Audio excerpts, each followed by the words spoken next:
Hey guys, tonight we are going on a journey, a quiet, contemplative journey into the vast, silent darkness between the stars.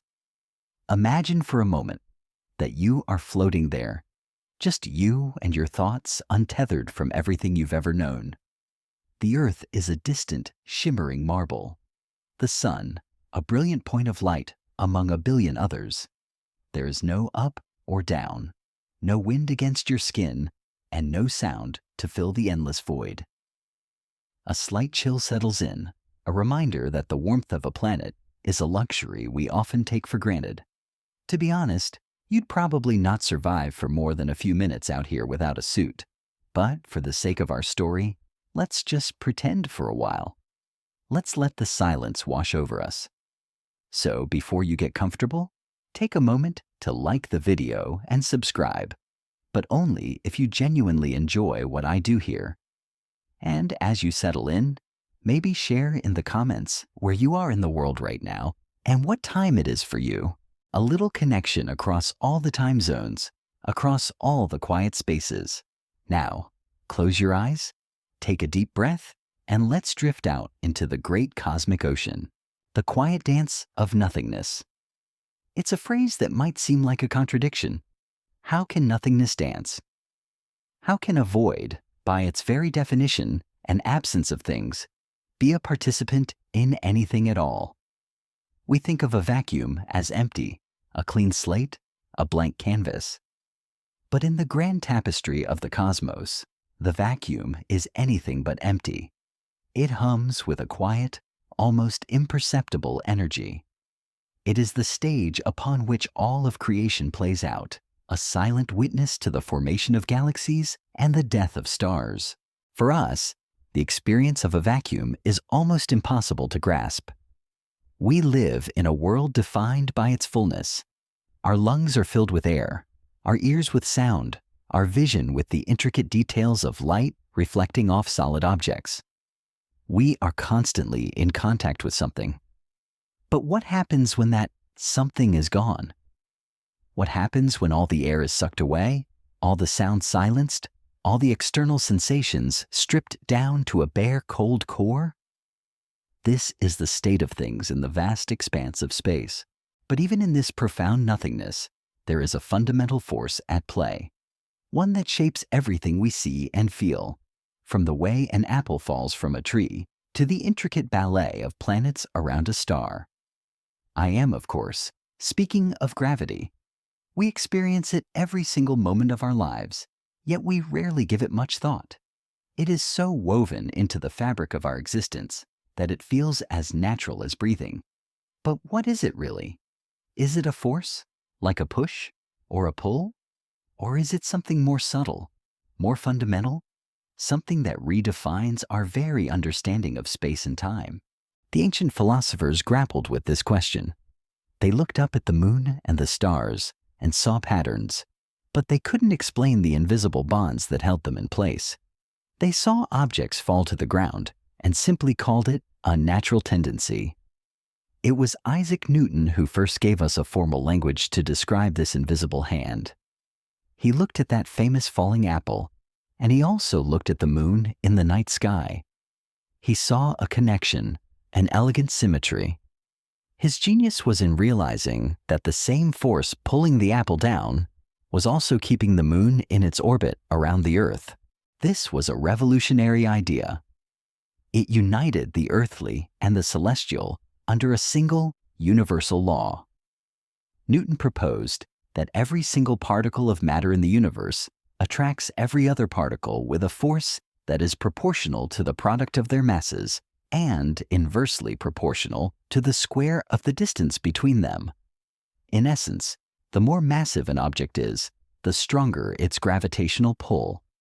And the further away you are, the weaker that pull becomes. It was a beautiful, mathematical explanation that worked with breathtaking precision. It allowed us to predict the orbits of planets, to calculate the trajectory of cannonballs, and to land a human being on the moon centuries later. Newton's law of universal gravitation is a cornerstone of classical physics.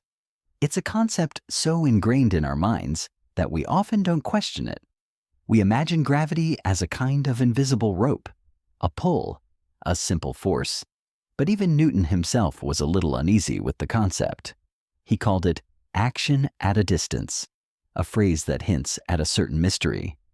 How could two objects, separated by a vast emptiness, know that they should be pulling on each other? It was a puzzle that his equations described perfectly, but didn't truly explain. This is one of the beautiful and frustrating truths of science. Sometimes our most powerful tools are just that, tools. They can describe and predict a phenomenon with incredible accuracy, but they don't necessarily reveal its deeper nature. It's like having a map that tells you exactly how to get from point A to point B, but doesn't tell you anything about the history of the land you're walking on. Newton's gravity gave us a map of the cosmos, but it left the deeper philosophical questions unanswered. What is the fundamental mechanism of this force? What is it made of? How does it truly work? These are questions that would linger for centuries, questions that would eventually lead to a paradigm shift far more profound than Newton's. The story of gravity, you see, is not just a story of forces and equations. It is a story of our evolving understanding of the universe itself. It's a story of a gentle pull, a cosmic dance, and the quiet, mysterious language that binds everything together. It's a journey that takes us from the humble fall of an apple to the mind-bending reality of black holes and the very beginning of time. So as we float here, let's leave Newton's apple behind for a moment and prepare to journey into the heart of the great cosmic mystery. We'll begin to see that gravity isn't just about things falling down, but about the very shape of the space in which we exist. Think of it this way. Our entire human experience is shaped by this force. The way we walk, the way a river flows to the sea, the way the air stays around our planet instead of simply escaping into the void. It's the invisible architect of our world, yet it's so subtle in its presence that we treat it as a given. It's an unspoken agreement between ourselves and the earth. But what if we were to look at it not as a simple pull, but as a deep, intricate connection? What if we were to see it as a kind of cosmic conversation, a silent dialogue between every piece of matter in the universe? This is a key part of our journey. We are going to move beyond the simple equations and delve into the poetry of this force. We will explore how it shapes light, how it bends time, and how it might even hold secrets to the very beginning and end of the universe. We will travel from the familiar ground of our planet to the most extreme environments in the cosmos, the heart of a collapsing star, the swirling maelstrom around a black hole, and in doing so, we will confront a beautiful paradox, that the force that keeps us so firmly planted on our planet is also the force that connects us in the most profound way to the rest of the cosmos. So as we drift here in the quiet vacuum, let's begin to change our perspective. Let's stop seeing gravity as just a force and start seeing it as a relationship between you and the earth, between the earth and the sun, between the sun and the rest of the galaxy. It is a constant, unceasing embrace that we are all a part of. And it all begins with a simple question. What is this invisible thread that connects everything? We will soon find that the answer is far more beautiful and strange than we could ever have imagined. It's not just a force, but a feature of the universe itself, as fundamental as space and time. We'll soon discover that our cozy little corner of the universe is just one tiny piece of an immense, interconnected whole, all held together by this one elegant, silent principle. A principle so powerful, it can bend the fabric of reality itself. A principle that, ironically, we tend to ignore the most. And in the silence of space, we can finally begin to hear its soft, constant hum, the gentle pull of a thread. It's a fitting metaphor, isn't it? We feel gravity as a constant, unwavering presence, a quiet anchor. We don't feel it as a violent pull, but as a gentle, persistent embrace. We've all seen images of astronauts floating effortlessly in their spacecraft, and we've all heard the term zero G. But this is a bit of a misnomer. They aren't truly in a state of zero gravity. They are still very much under its influence. The Earth's gravitational pull, while weaker at that altitude, is still significant.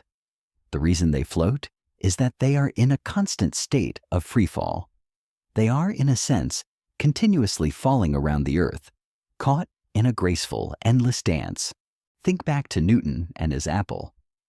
When the apple falls, it's not because some magical force suddenly yanks it down. It's because the apple and the Earth and everything in the universe are constantly trying to get closer to each other. They are all connected by this invisible cosmic thread. Newton's genius was in seeing that this same principle applies to everything, from the smallest dust motes to the largest galaxies. His law of universal gravitation provided a beautiful, elegant framework for understanding the mechanics of the cosmos. But it was still an incomplete picture. It was a description of what was happening, but not why. The question of action at a distance remained, a nagging mystery at the heart of his brilliant theory. It's the kind of subtle philosophical question that can keep a scientist up at night. How can a massive object like the sun, millions of miles away, exert a force on the Earth without anything in between to transmit that force? It was a challenge to the intuitive way we understand the world. We are used to forces requiring contact, a push, a pull, a tug. But gravity seemed to be different, a force that worked across a vast, empty expanse. This is where the story of gravity takes a sharp turn, from the mechanical and mathematical world of Newton to the more abstract and philosophical world of Albert Einstein. Einstein looked at this problem, and instead of trying to find a messenger particle or a subtle push, he chose to completely redefine our understanding of the universe. He proposed something truly radical. He said that gravity isn't a force at all. Instead, it is a consequence of the curvature of space-time. This is a concept that is difficult to wrap our minds around, so let's use a metaphor. Imagine a large, stretched-out rubber sheet.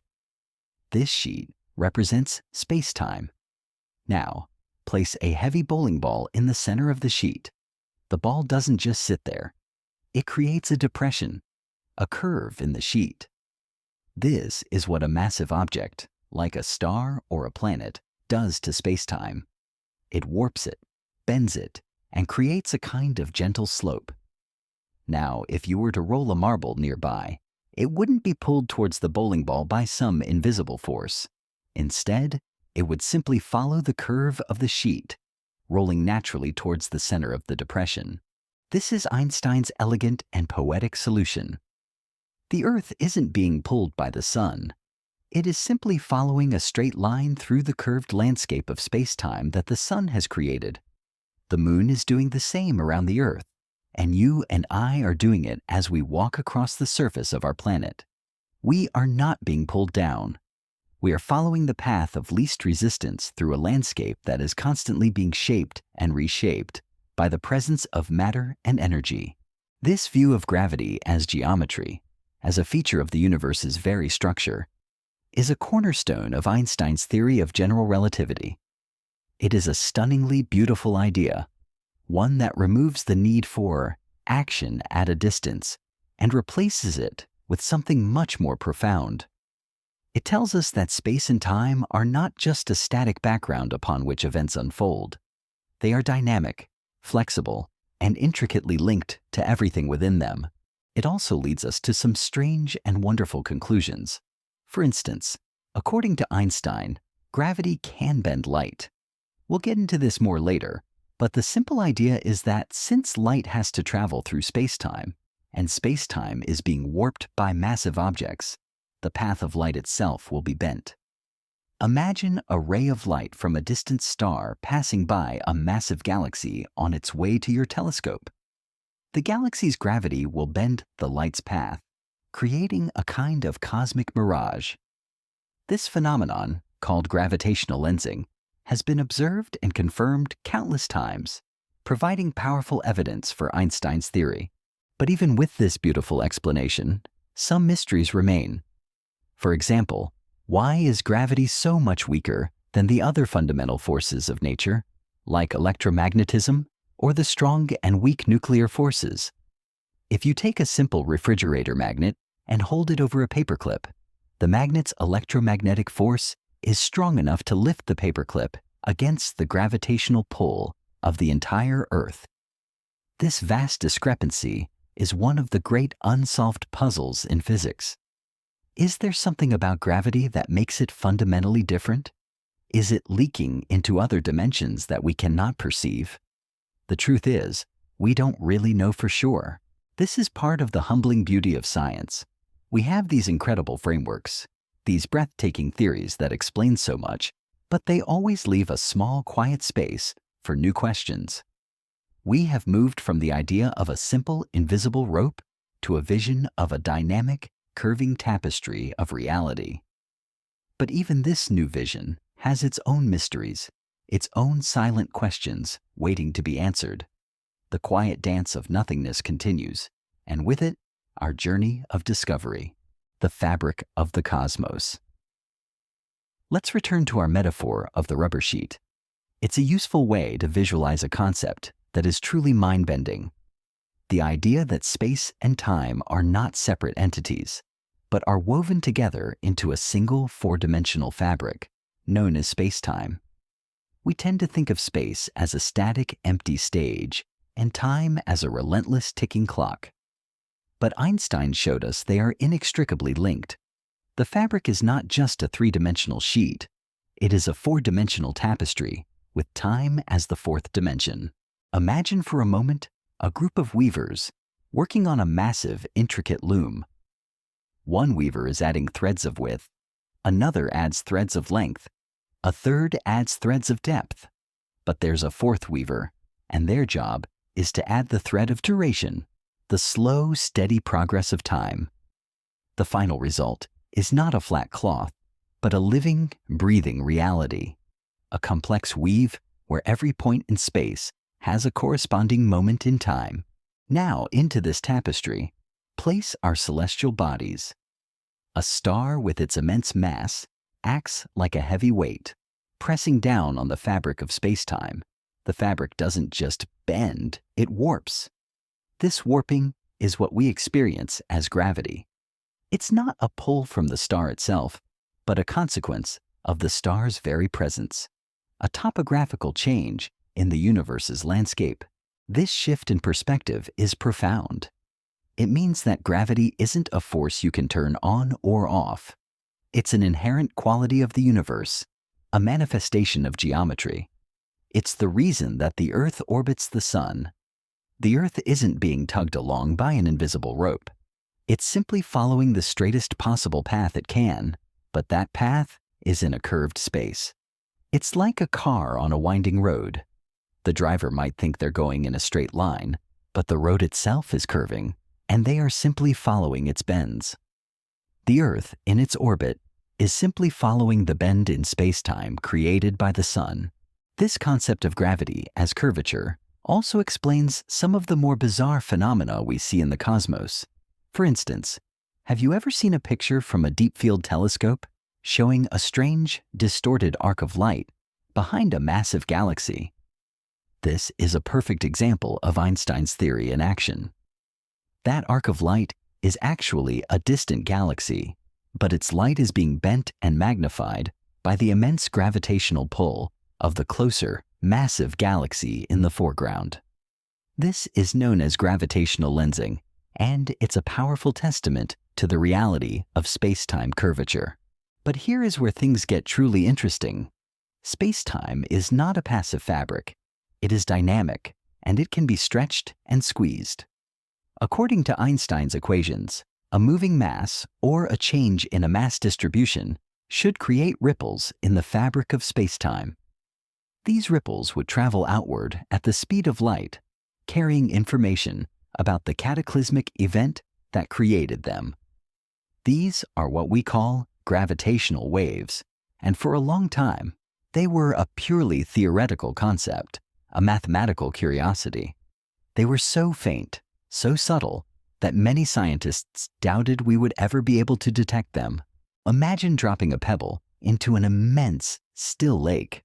The ripples would spread out, barely perceptible to the naked eye. Now imagine the lake is the entire cosmos, and the pebble is a black hole.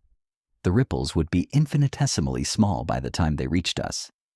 And yet, after decades of dedicated research and building incredibly sensitive instruments, we have now confirmed their existence. In 2015, the LIGO Observatory detected the gravitational waves from the collision of two black holes over 1 billion light-years away. It was a faint, almost imperceptible whisper from the far reaches of the universe, a direct confirmation of Einstein's prediction. This is the beauty of science. Sometimes, a simple poetic idea, born from the mind of a single person, can be so powerful that it predicts a reality we couldn't have imagined. It tells us that space and time are not just a stage, but an active participant in the cosmic drama. They can stretch, they can ripple, and they can carry the echoes of the most violent events in the universe. And in that, there is a deep and comforting truth. The universe is not a series of isolated events, but a continuous, interconnected whole. We are all part of the same cosmic dance, caught in the same flowing, bending fabric. And this leads to one of the deepest questions. If space-time is a dynamic tapestry, then what is it made of? What is the fundamental nature of this fabric? Is it made of tiny discrete units, a kind of cosmic pixelation? Or is it a continuous, smooth medium? This is a question that physicists still wonder about, a boundary where our current theories of gravity and quantum mechanics collide. It's a quiet mystery that hums beneath the surface of everything we see, a reminder that no matter how much we learn, there is always another layer to the story, ripples in the tapestry. Our journey into the heart of gravity has led us to the idea of a dynamic, bending fabric of space-time. But what happens when that fabric is violently shaken? What happens when some of the most powerful and cataclysmic events in the universe occur, not with a sound, but with a silent cosmic tremor? This is the domain of gravitational waves. Imagine our rubber sheet metaphor again. Instead of a single bowling ball sitting placidly in the center, imagine two bowling balls spinning around each other at incredible speeds. Or perhaps two bowling balls spiraling inwards, getting closer and closer until they smash into one another. This violent motion would send ripples radiating outward across the surface of the sheet. These are gravitational waves. They are not vibrations of matter, but actual distortions of space-time itself. As a gravitational wave passes through a region of space, it momentarily stretches and squeezes everything in its path. This stretching and squeezing is incredibly subtle, so subtle that for decades, detecting it seemed like a pipe dream. The effect is so minuscule that if a gravitational wave were to pass through you right now, your body would be stretched and squeezed by an amount far smaller than the width of a single atom. To detect such a faint signal, scientists had to build an instrument of mind-boggling precision. The Laser Interferometer Gravitational Wave Observatory, or LIGO, is just that. It's essentially two giant L-shaped tunnels, each several kilometers long, with mirrors at the ends. A laser beam is split and sent down each arm, bouncing back and forth. The beams are timed to perfectly cancel each other out when they return. But if a gravitational wave passes by, it would stretch one arm of the L while squeezing the other, ever so slightly disrupting the delicate balance of the laser beams. This tiny disturbance is the whisper of a gravitational wave, and in 2015, LIGO heard that whisper. What they detected was a signal that, when translated into a sound we can hear, sounded like a brief, rising chirp. This chirp was the signature of two black holes, each about 30 times the mass of our Sun, spiraling into each other and merging. This was an event of cosmic proportions. The energy released in that final fraction of a second was more than all the light from all the stars and galaxies in the visible universe combined. And yet, it was silent. Its only legacy was a faint, traveling ripple in the very fabric of existence. This detection was a monumental moment in science. It was a direct confirmation of a key prediction of Einstein's general relativity. It was also the birth of a whole new field of astronomy, gravitational wave astronomy. For millennia, we have been looking at the universe with light from our naked eyes to powerful telescopes that capture everything from radio waves to X-rays. But now, for the first time, we have a new sense. We can now listen to the universe, and it is a universe full of new and strange sounds. We can hear the violent mergers of black holes, the spiraling death dances of neutron stars, and perhaps, one day, the faint echoes of the Big Bang itself. The existence of gravitational waves raises an interesting question. If space-time can be stretched and squeezed, what does this mean for our sense of reality? We rely on space and time to be constant, unchanging anchors, but we now know they are fluid and can be warped by massive objects and disturbed by cosmic events. This means that a person standing in one place and a person standing in another, even a short distance away, might experience time and space ever so slightly differently as a wave passes through them. It's a very subtle effect, but it's a profound thought. Our sense of a shared, uniform reality is, in some small way, an illusion. The detection of these waves is also a powerful reminder of how interconnected the universe is. The event that caused the chirp we heard happened over 1 billion years ago in a galaxy so distant that its light has only now reached us. And yet, through the medium of space-time itself, that cataclysmic event reached out and touched our corner of the cosmos. The ripples traveled through the void, carrying information across an unimaginable distance and delivered a message to our tiny planet. It tells us that nothing is truly separate in the universe. Everything is connected. Everything is a part of the same great flowing tapestry, a slow spiral into the abyss. Our journey has taken us from the gentle pull of an apple to the cosmic ripples of colliding black holes. But what exactly is a black hole? The name itself conjures up images of a cosmic vacuum cleaner, a bottomless pit that sucks everything in. But that's not quite right. A black hole is not a thing you can visit, but a place, a region of space-time where the curvature has become so extreme that nothing, not even light, can escape. Imagine again our rubber sheet. Now, instead of a bowling ball, imagine something infinitely dense, a point with no volume, but with the mass of a star. This would create a hole in the sheet, a deep, infinitely steep pit from which nothing could ever climb out. This is a black hole, a place where gravity has won. The story of black holes is one of the most fascinating in all of physics, and it's a direct consequence of Einstein's theory. His equations predicted that if you compress enough mass into a small enough space, you could create a region where space-time becomes infinitely curved. The point at the very center of this curvature is called the singularity. But a black hole isn't just the singularity. It is defined by a boundary, a kind of cosmic shoreline called the event horizon. This is the point of no return. Once you cross the event horizon, you are on a one-way trip to the singularity. The event horizon is a truly bizarre concept. It's not a physical wall or a solid surface.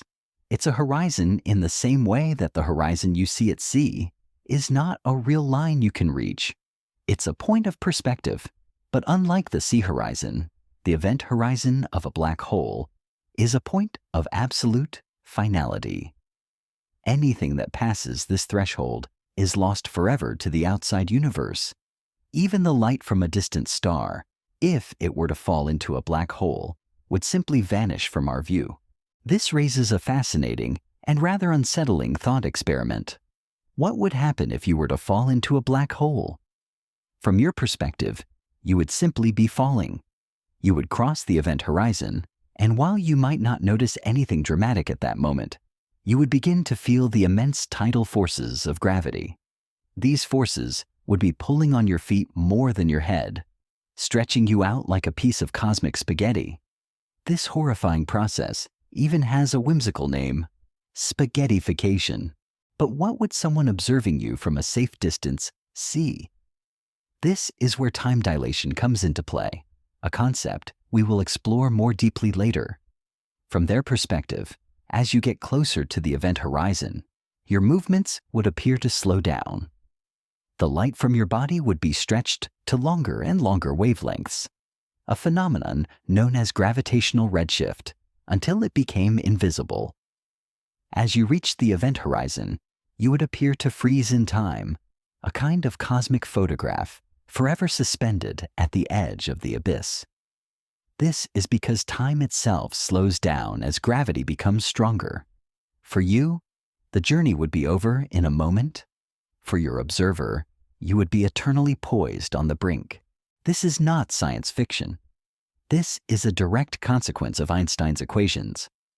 And while the singularity itself remains a profound mystery, our current understanding of physics breaks down there.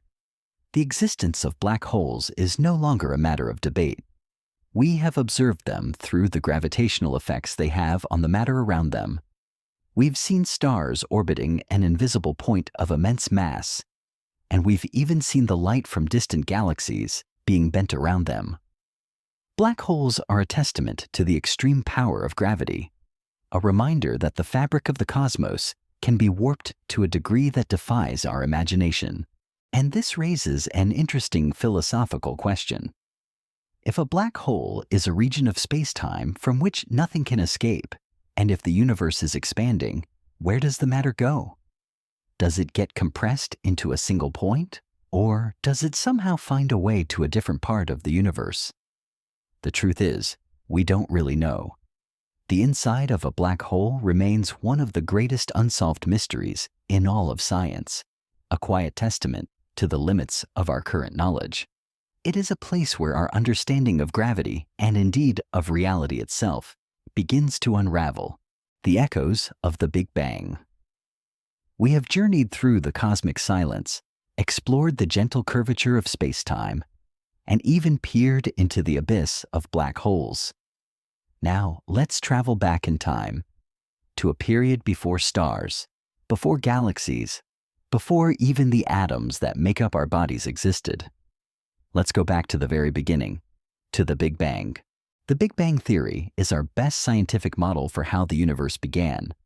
It posits that the universe started as a single, unimaginably hot and dense point, and has been expanding and cooling ever since. But what does this have to do with gravity? Everything, it turns out. Gravity, or rather the absence of it in its current form, is a key part of the story.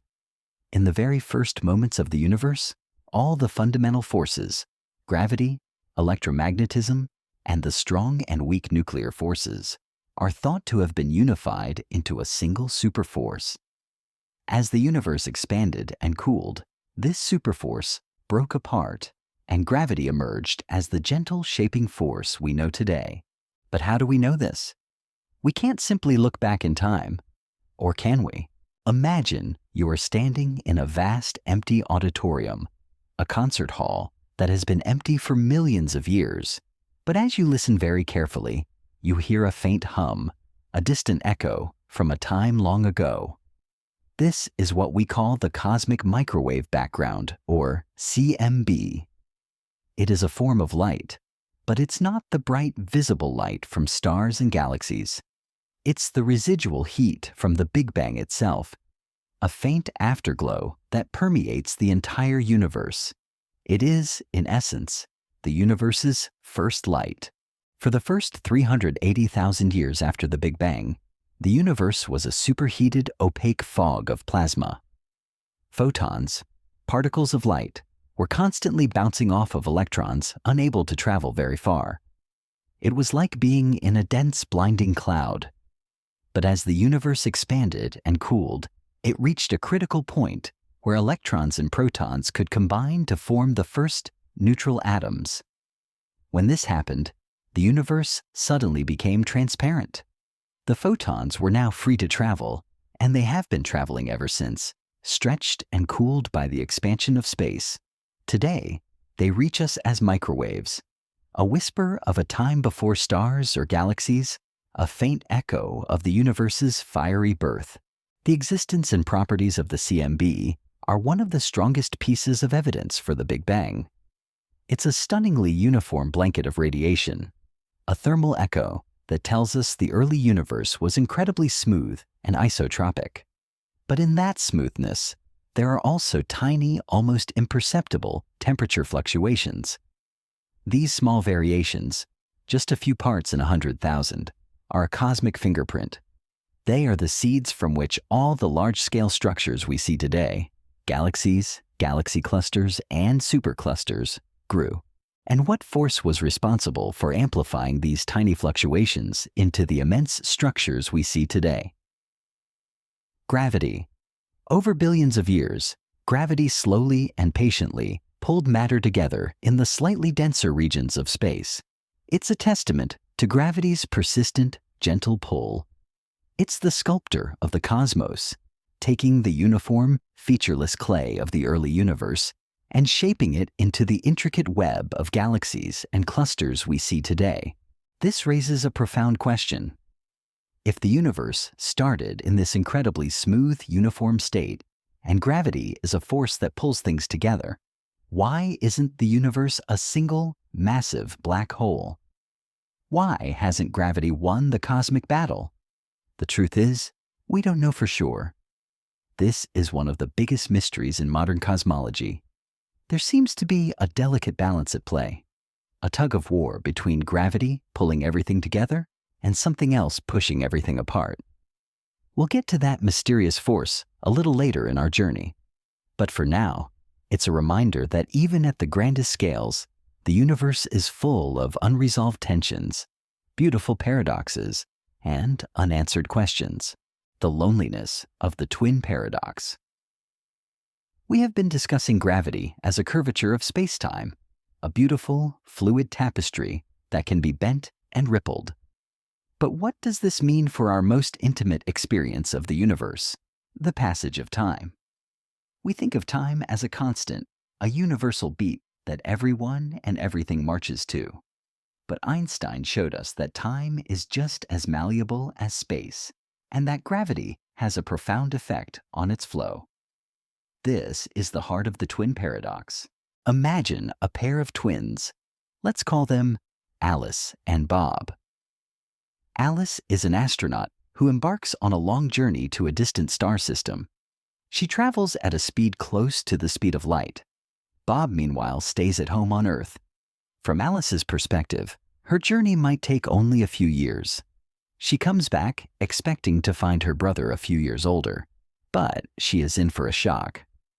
Bob is now an old man.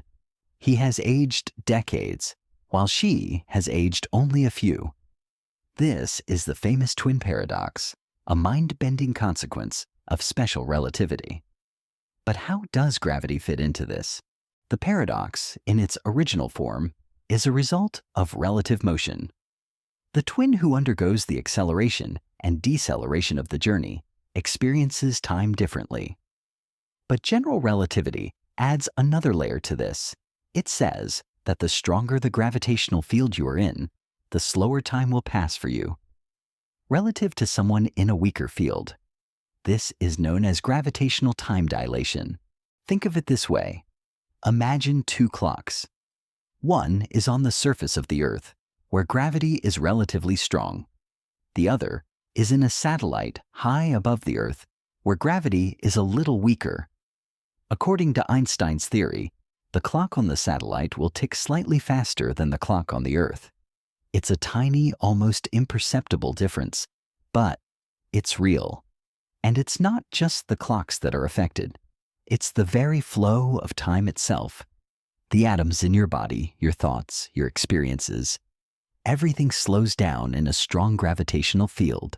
This isn't just a theoretical curiosity. Gravitational time dilation is a real-world effect that has to be accounted for every single day. For instance, the GPS satellites we use for navigation are constantly experiencing a weaker gravitational field than we are on the ground. This means their clocks are ticking faster. If we didn't correct for this difference, our GPS systems would become inaccurate by several miles every single day. The technology we rely on to get us to a coffee shop is a direct testament to the reality of gravitational time dilation. The twin paradox, when viewed through the lens of general relativity, becomes even more interesting.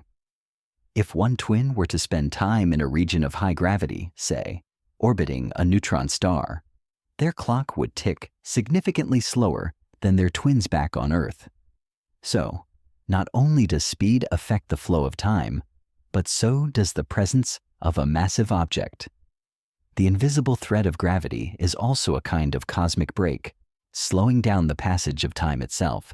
And this raises an interesting and deeply philosophical question. If time is relative, and its flow is dependent on your speed and your gravitational environment, then what does that say about the nature of our memories? Do our memories of a moment, of a conversation, exist as a single objective record? Or are they different for everyone?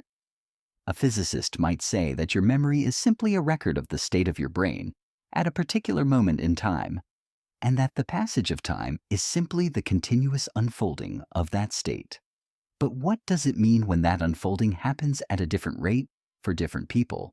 The truth is, we don't really know.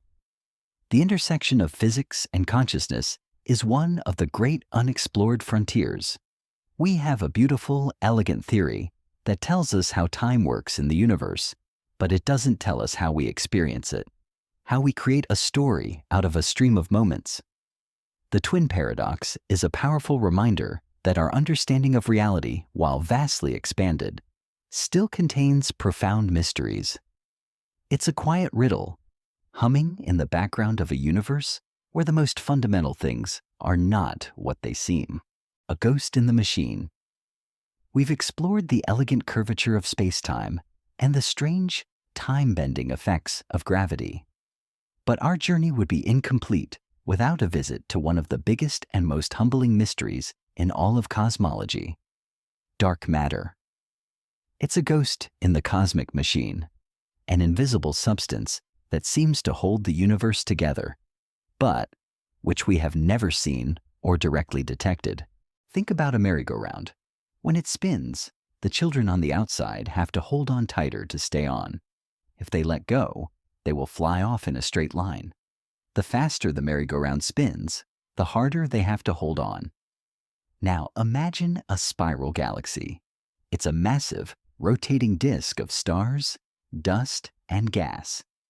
The stars in the center of the galaxy are orbiting a central point, but the stars on the outer edges are moving incredibly fast, almost as fast as the stars in the core. According to our understanding of gravity, the stars on the outer edges should be flying off into space, like the children on the merry-go-round.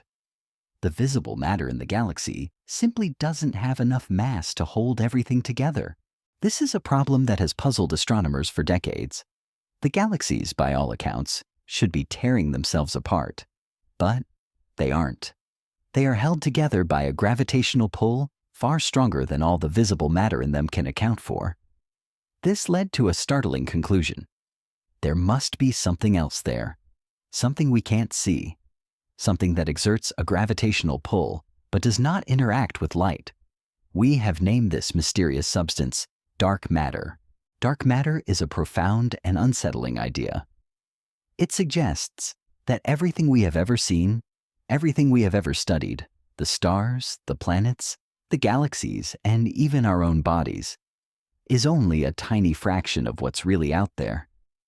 In fact, current estimates suggest that visible, normal matter makes up only about 5% of the total mass and energy of the universe. The rest is this invisible, ethereal substance. It doesn't emit, reflect, or absorb light. It is truly dark, and it is the ghost that shapes the cosmos. So, how do we know it's there? We can't see it, but we can see its gravitational effects. We can measure the rotation of galaxies and see that they are spinning too fast. We can observe how light from a distant object is bent by a massive galaxy cluster, a phenomenon we call gravitational lensing, and notice that the bending is far more pronounced than the visible mass of the cluster would predict. The presence of dark matter also explains how galaxy clusters themselves are held together. They are moving so fast that they should be flying apart, but they are not. It's as if they are embedded in a vast, invisible web of dark matter, a kind of cosmic scaffolding. What is this ghostly substance? The truth is, we don't know for sure. It's one of the biggest unsolved mysteries in physics. There are many theories. Some suggest it could be exotic particles that we haven't discovered yet, like weakly interacting massive particles or WIMPs. Others suggest it could be a different kind of particle, a sort of sterile neutrino that doesn't interact with other matter. Still others wonder if our understanding of gravity itself might be incomplete, and that perhaps there is no dark matter at all, but rather a different kind of gravitational law that operates on the cosmic scale. But for now, the evidence for dark matter is overwhelming. It is the invisible architect of the large-scale structure of the universe, a silent partner to gravity that helps to sculpt the cosmic web of galaxies. Its existence tells us that our universe is far more mysterious than we ever imagined, and that the quiet, empty vacuum is filled with a substance that we can feel, but not see. It's a humbling thought, a reminder that the world we perceive with our senses is only a thin layer of a much deeper, more complex reality, a whisper of an expanding universe.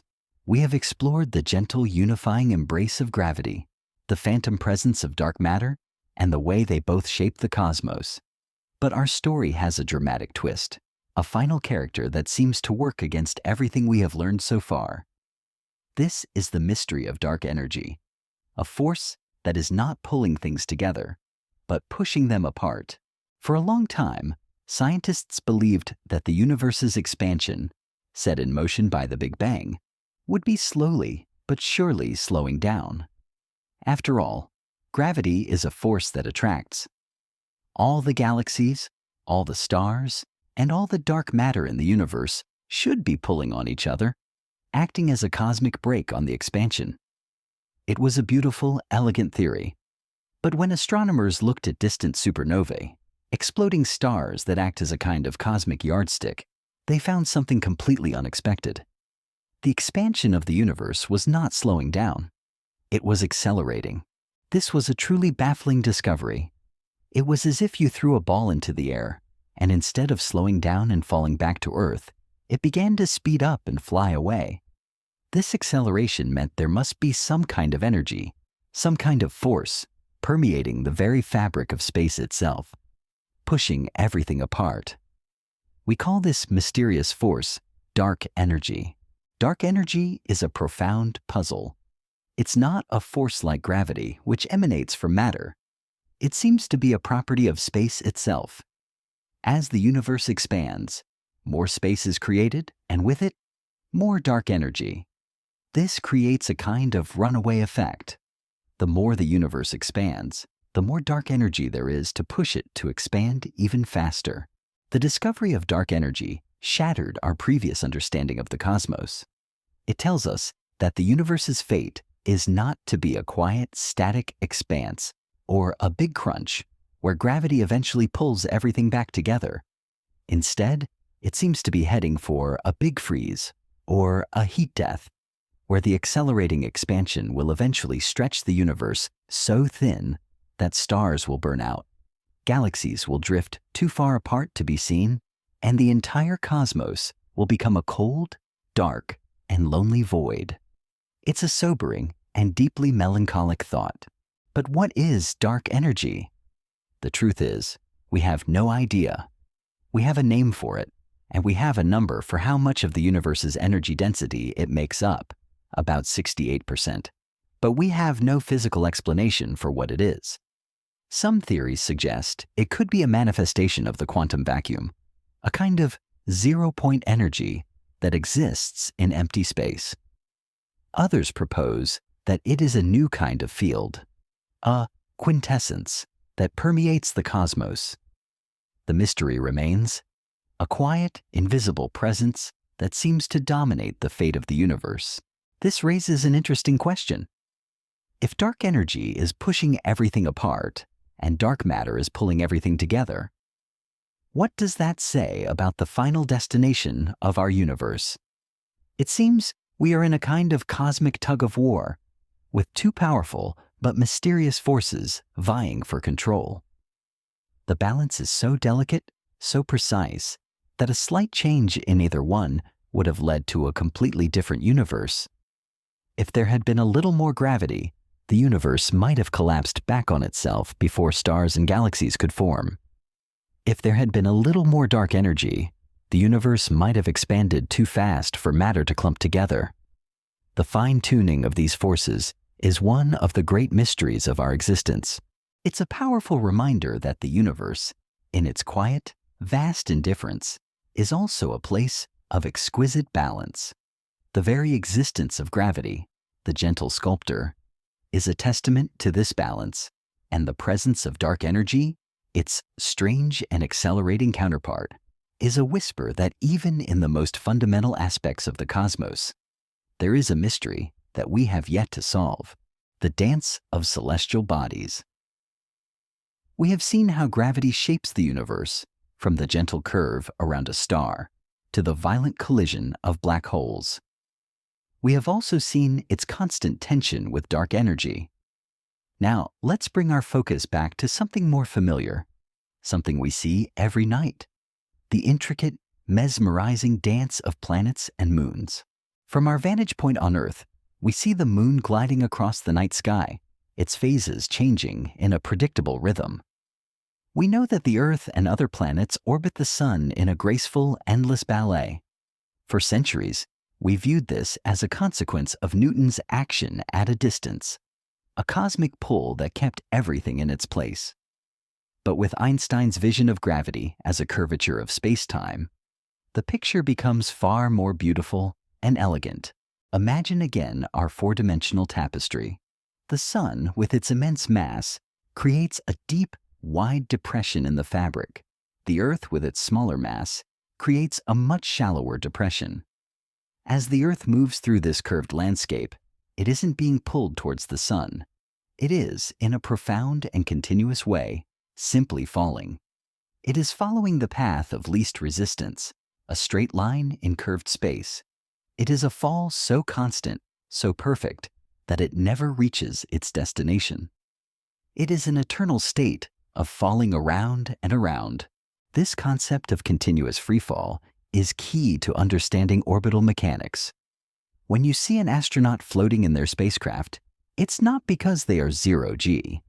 It's because they are in a state of freefall, just like a skydiver. The only difference is that the skydiver's freefall ends when they hit the ground, while the astronaut's freefall is a continuous fall around the Earth, perpetually missing it. It is a stunning, counterintuitive idea that fundamentally changes our understanding of what it means to orbit something. And this elegant dance is happening at every scale. The moon is in a constant free fall around the Earth, caught in the curve of our planet's gravity well. Our entire solar system is in a continuous free fall around the center of the Milky Way galaxy, pulled by the immense collective mass of billions of stars and a supermassive black hole. And our galaxy itself is being pulled towards others, all of them flowing along the grand, cosmic currents of space-time. It is a vast, interconnected, and continuous ballet, with gravity as the silent choreographer. But this raises an interesting question. Is the solar system truly stable? Is the gravitational dance of our planets truly eternal? It's a question that physicists and mathematicians have been grappling with for centuries. While the orbits are incredibly stable over human timescales, small perturbations from other planets or even a close encounter with a rogue star in the distant future, could slightly alter their paths.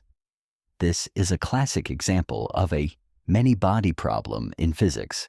While we can perfectly predict the orbit of one body around another, adding a third body makes the calculations incredibly complex. The truth is, we don't know for sure what the ultimate fate of our solar system is. It's an unfolding story, a long-form cosmic drama.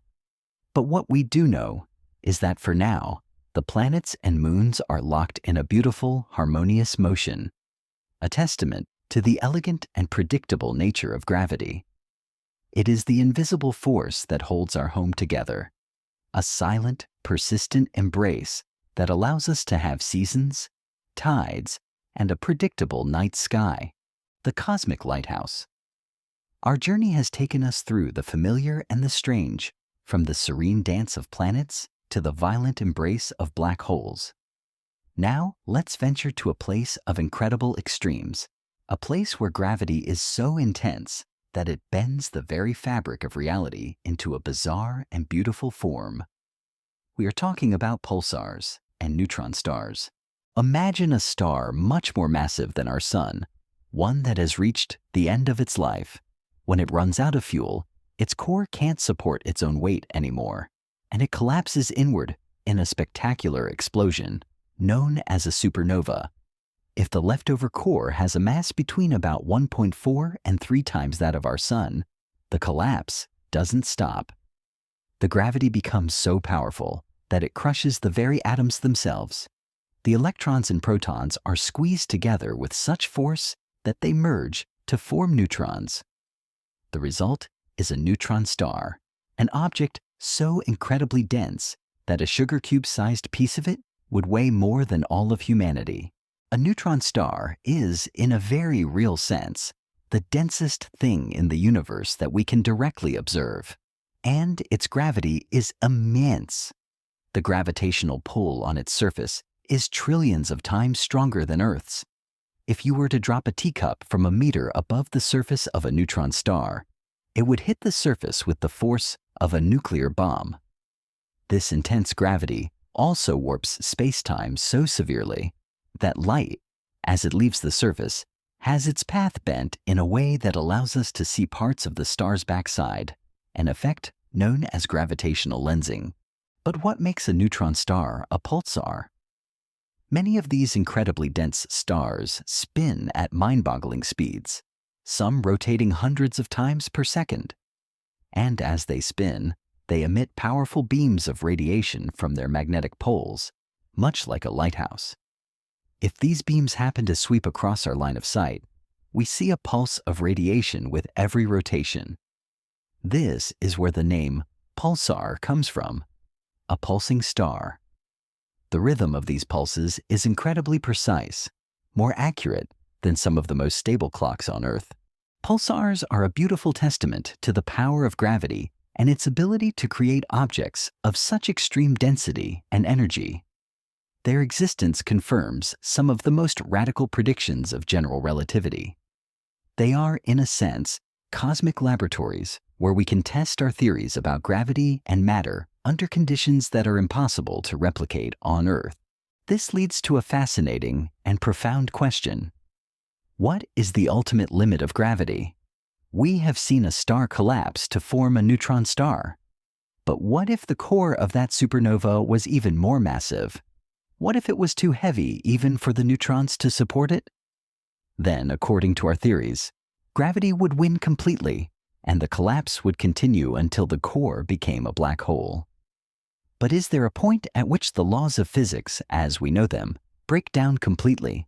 This is a question that physicists still wonder about.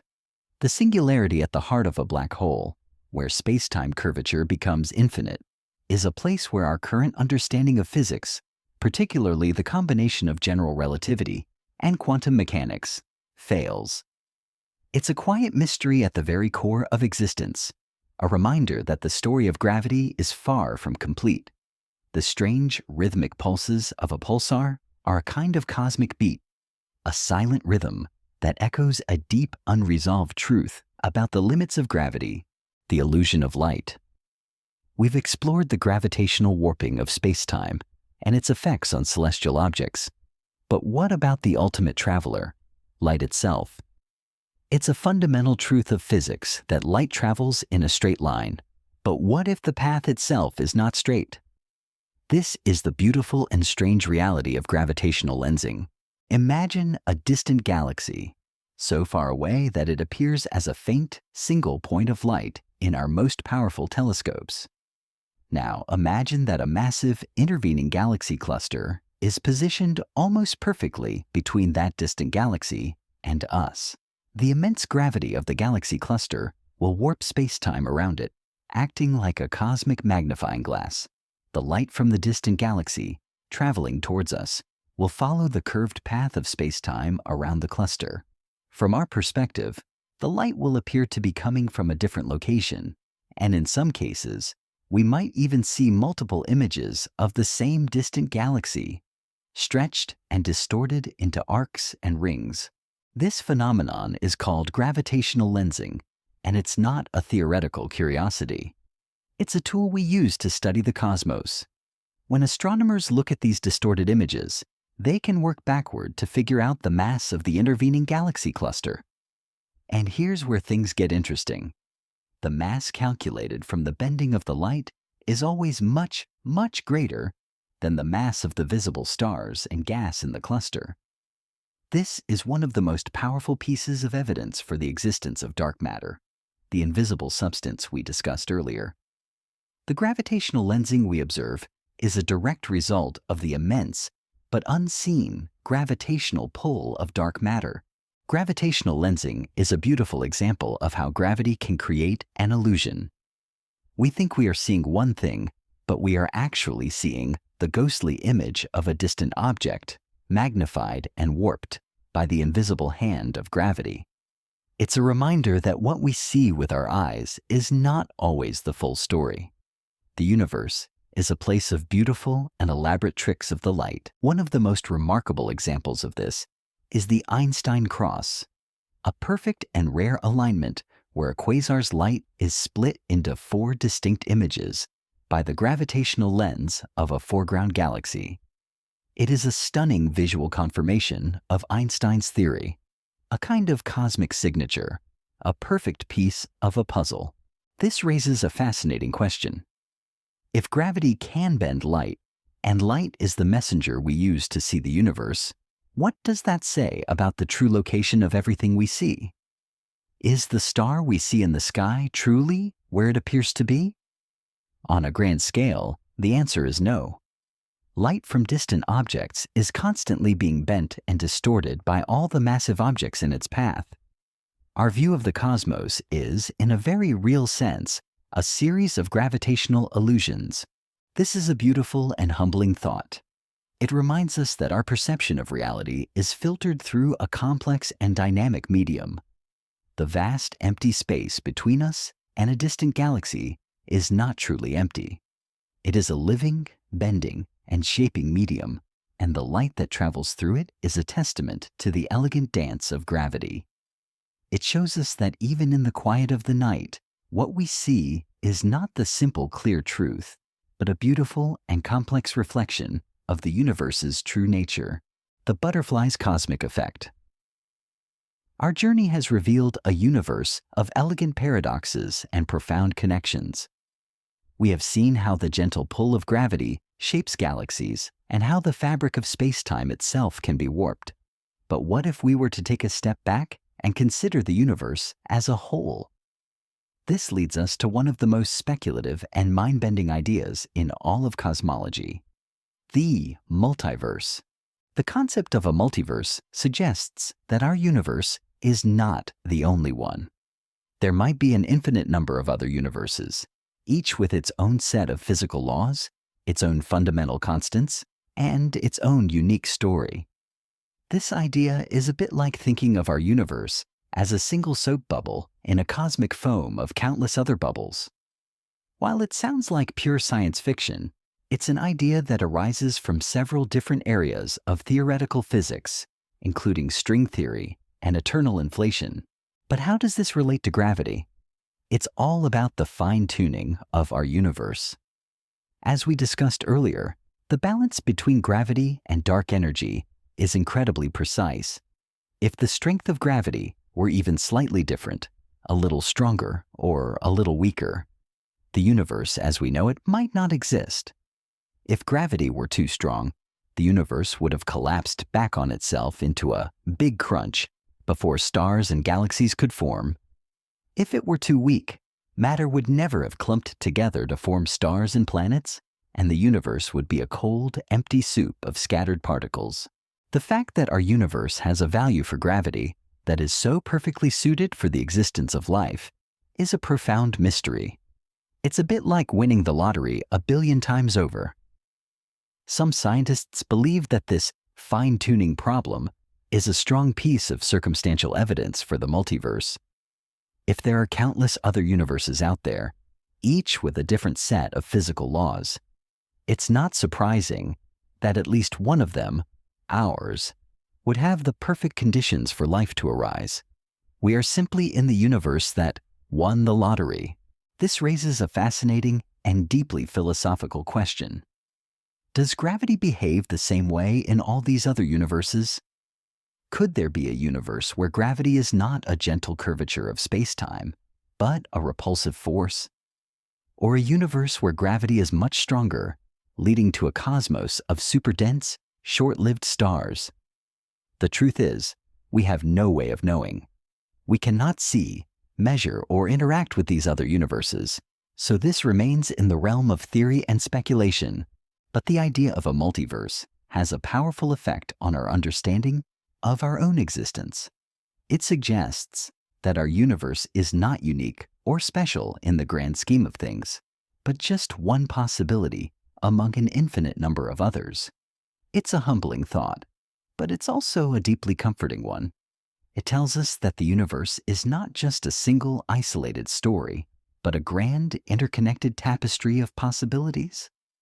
Our own understanding of gravity, a force that holds our tiny corner of the cosmos together, might be just one version of a much deeper, more complex cosmic law.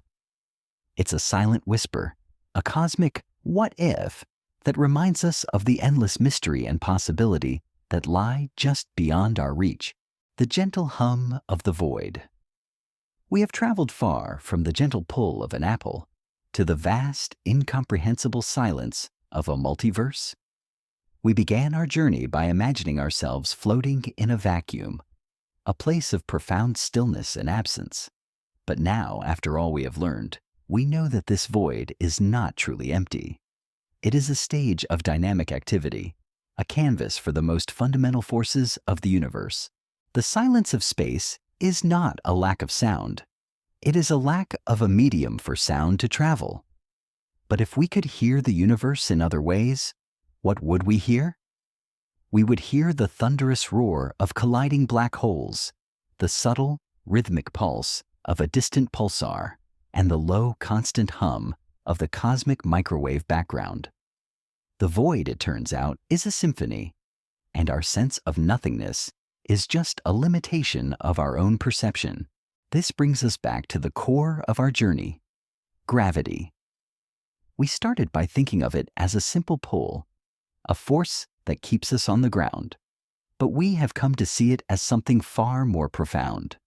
It is a curvature of space-time, a property of the universe itself. It is the silent, persistent architect of everything we see, from the spiral arms of a galaxy to the intricate dance of a solar system. It is the reason we have structures in the cosmos at all. Without it, the universe would be a uniform, featureless expanse, a quiet soup of particles. But the story of gravity is not just about what it does. It is also about what it tells us about our place in the universe.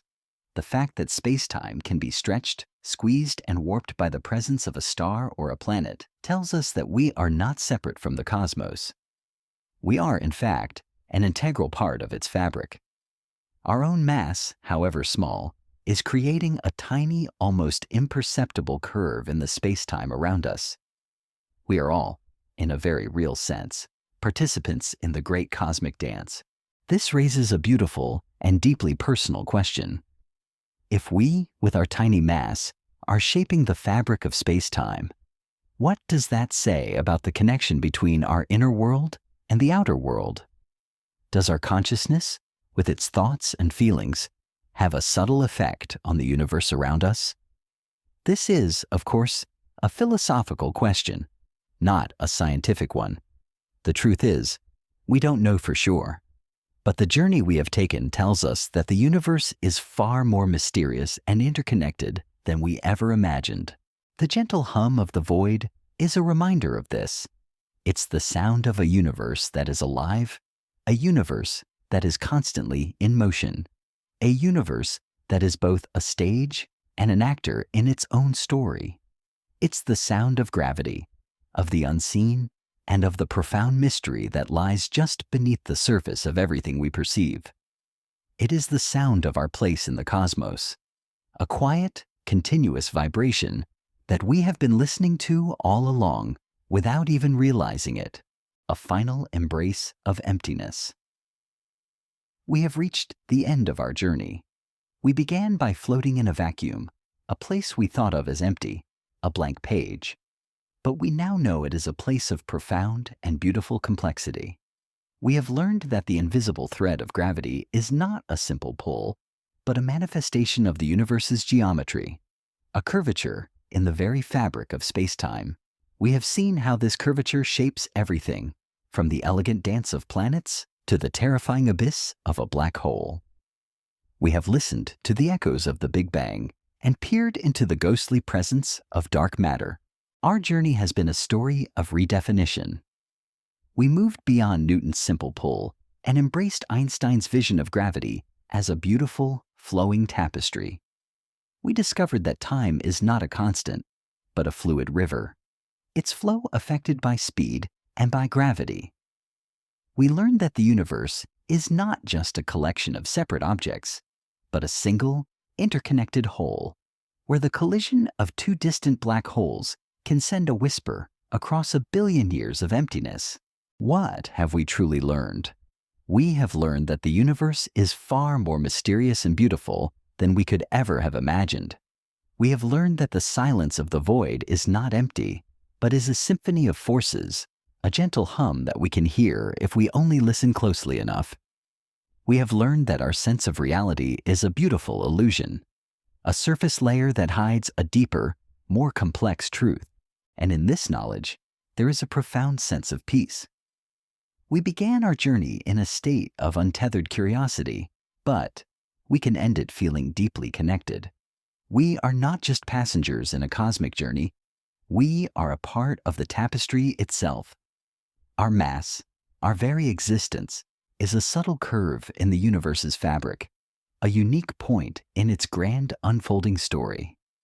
The force that holds us to the ground is the same force that binds us to the stars, a silent, persistent reminder of our place in the cosmos. I'd like to gently ask one last time, where is the place you're staying now? The time in that place, at this very moment, how is it flowing? In the quiet of this moment, as you prepare to drift off, remember that you are a part of a beautiful, cosmic ballet. The gravity that holds you to your bed is a part of the same silent, elegant dance that keeps the moon in its orbit. There is no separation between you and the stars. Let the final thoughts of our journey gently brush past you now. The curve of space-time, the silent song of the cosmos, the endless fall of the planets. They are all a part of you. As you sink into the quiet, let these thoughts be a final, comforting embrace. Sleep well, my companion. Wherever and whenever you are, sweet dreams.